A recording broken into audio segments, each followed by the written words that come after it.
ఓం నమ శివాయ. శ్రీ విష్ణు రూపాయ నమః. మన ఇంట్లో మన బిడ్డలు అనగా చిన్నపిల్లలు సరిగా నిద్రపోవట్లేదు. చీటికి మాటికి పిల్లలకి జ్వరం వస్తుంది, జలుబు చేస్తుంది.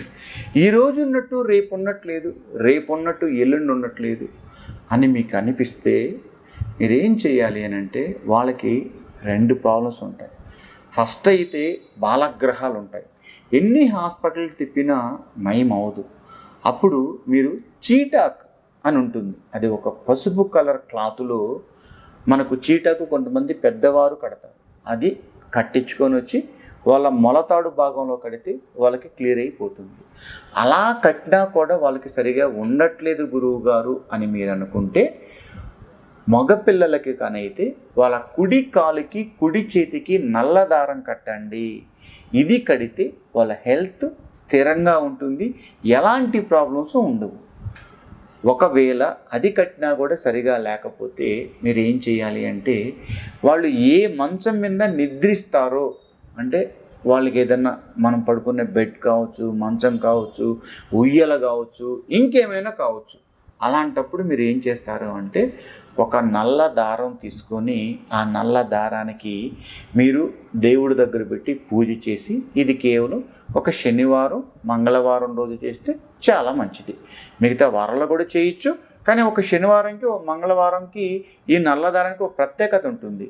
మీరు ఏం చేయాలంటే, ఒక 1/2 మీటర్ ఉండే నల్లదారం ఒకటి తీసుకొని ఆ నల్లదారం దేవుడి దగ్గర పెట్టి పూజ చేసి ఆ నల్లదారం తీసుకొని 9 ముడులు వేయాలి.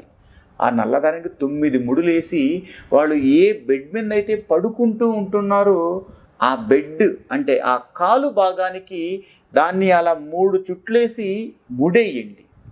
మీరు ఎప్పుడైతే ఒక నల్లదారం దేవుడి దగ్గర పెట్టి 9 ముడులేసి ఆ మంచానికి ఉండే కాలు కడతారో, సాధారణంగా ఆ ఇంట్లో నిద్రిస్తున్న పెద్దవారు కానీ పిల్లలు కానీ ఆ ఇంట్లో ఆ మంచం మీద ఎవరైతే నిద్రిస్తున్నారో వాళ్ళకి ఎలాంటి చీడపీడ కలాపంలో రావడం కానీ, వాళ్ళు అశాంతిగా ఉండడం కానీ, హెల్త్ ప్రాబ్లమ్స్ రావడం కానీ జరగవు.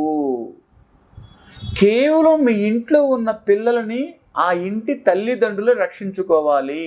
పిల్లలు బాగుంటేనే మనం బాగుంటాం. కనుక ఈ చిన్నపాటి పూజా విధానం పాటించి మీ బిడ్డల్ని మీరే సంరక్షించుకోండి.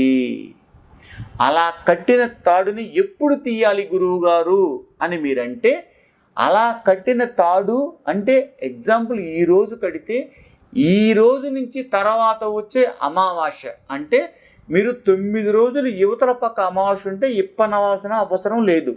9 రోజుల తరువాత వచ్చే అమావాస్యకి ఆ తాడు కట్ చేసి తీసుకుని ఏదైనా చెట్టు కన్నా కట్టండి, చెట్టు మొదట్లో వేయండి, వీలుంటే నీళ్ళల్లో వేసేయండి.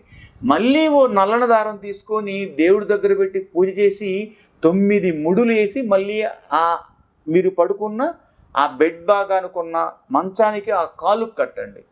ఇలా మీరు నల్లని దారంతో మీరు పడుకుంటున్న మంచం కాలుకు కడితే ఆ ఇంట్లో ఎవరైతే ఆ మంచం మీద నిద్రిస్తున్నారో వాళ్ళకి ఎలాంటి చీడపేడ కలాపనలు కానీ, అశాంతిగా ఉండడం కానీ, ముఖ్యంగా చిన్నపిల్లలకి ఎలాంటి ఇబ్బంది, దిష్టి దోష్ట ఉండదు.